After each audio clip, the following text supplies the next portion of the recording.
Meu nome é Gertrudes, tenho 76 anos e tem noites que eu ainda acordo no escuro, em silêncio, com a mão no peito, sentindo aquele mesmo aperto que me acompanhou a vida toda.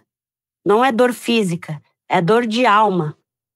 É o peso de um segredo mal enterrado, de um amor proibido que nunca virou nome na árvore da família, mas que floresceu dentro de mim por décadas. Eu sempre fui tida como mulher de fé, de valores, de ordem. Trabalhei em igreja, ajudei nas novenas, ensinei catecismo para gerações inteiras. Mas ninguém imagina o que aconteceu entre as paredes daquela sacristia. Era 1972. Eu tinha 23 anos. Uma idade em que a gente ainda acredita que o mundo pode ser diferente, se o amor for forte o bastante. Trabalhava ajudando nas coisas da igreja matriz da cidade. Cuidava das flores do altar, lavava os flores sagrados. Passava café para o padre e ajeitava os bancos antes da missa. E foi ali, entre velas e ladainhas, que conheci o Marcos. Ele era seminarista, jovem, bonito de um jeito calmo. Não era aquele homem que chegava dominando tudo. Era o tipo que ouvia, que prestava atenção, que sorria com os olhos. E foi nesse silêncio respeitoso que ele me ganhou.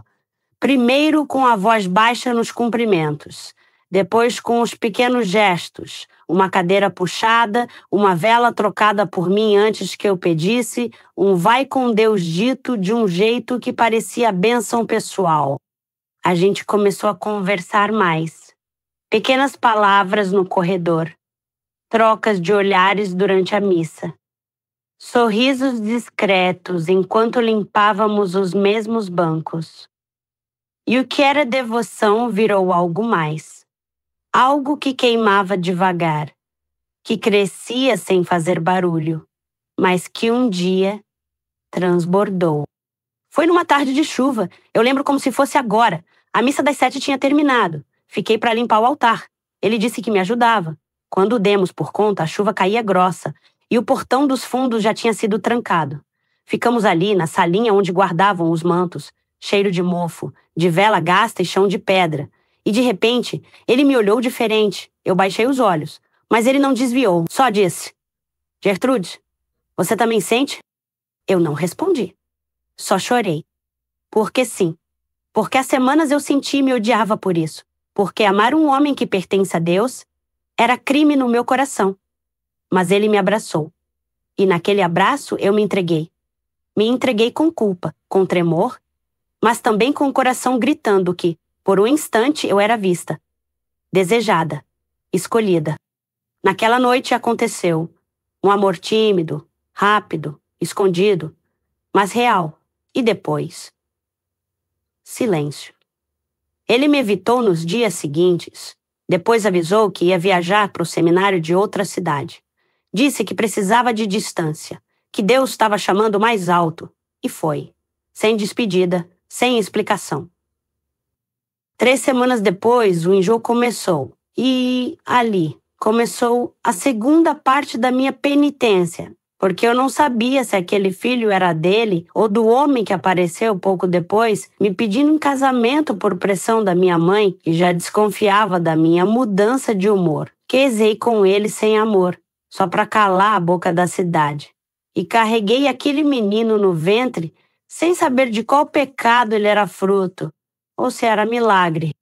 E você, já carregou uma dúvida que ninguém mais vê, mas que pesa mais que qualquer cruz? Já amou no momento errado, da forma errada, e teve que esconder o amor como quem esconde um crime? Se essa história te tocou, se doeu aí dentro, deixa teu like, se inscreve no canal, ativa o sininho e compartilha com alguém que carrega um segredo também.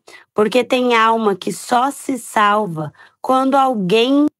Meu filho nasceu forte, saudável, com os olhos castanhos e o queixo do Marcos.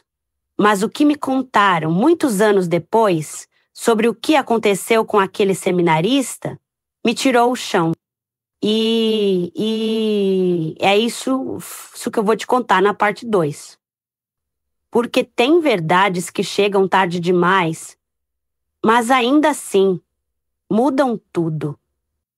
O tempo passou, a barriga cresceu.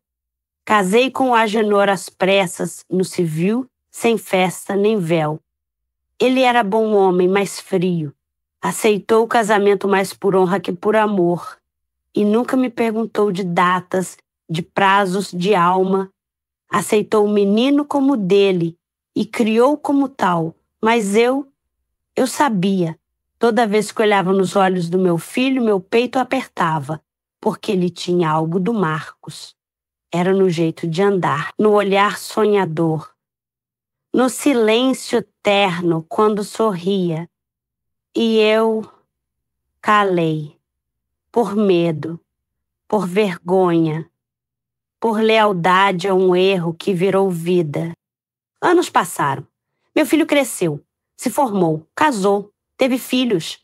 Nunca soube da dúvida que me corrompia por dentro, e eu nunca tive coragem de contar.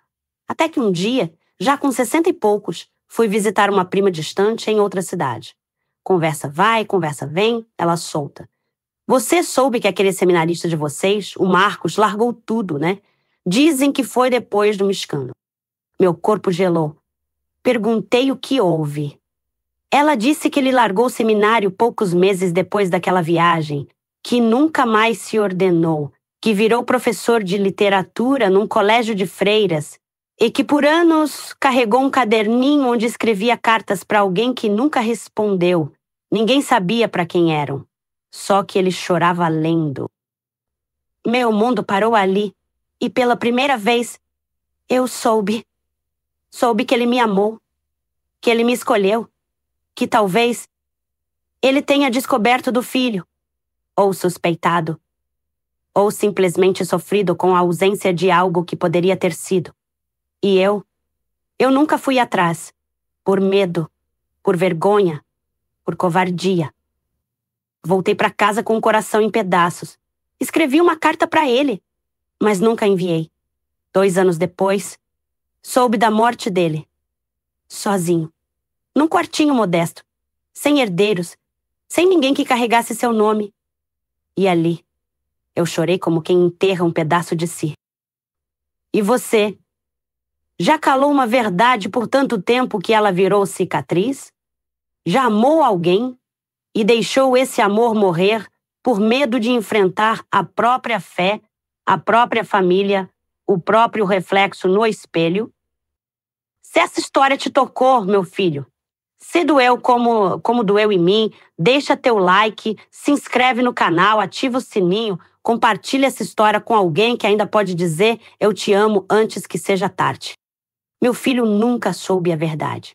E talvez nunca vá saber, porque algumas respostas a gente leva para o túmulo. Mas agora, você sabe. E enquanto alguém escutar, o amor que vivi com o Marcos ainda respira. Mesmo em silêncio. Mesmo escondido. Eu sou Gertrudes. E talvez ele tenha sido o pai. Mas mais que isso, ele foi o único homem que me olhou como se eu fosse sagrada.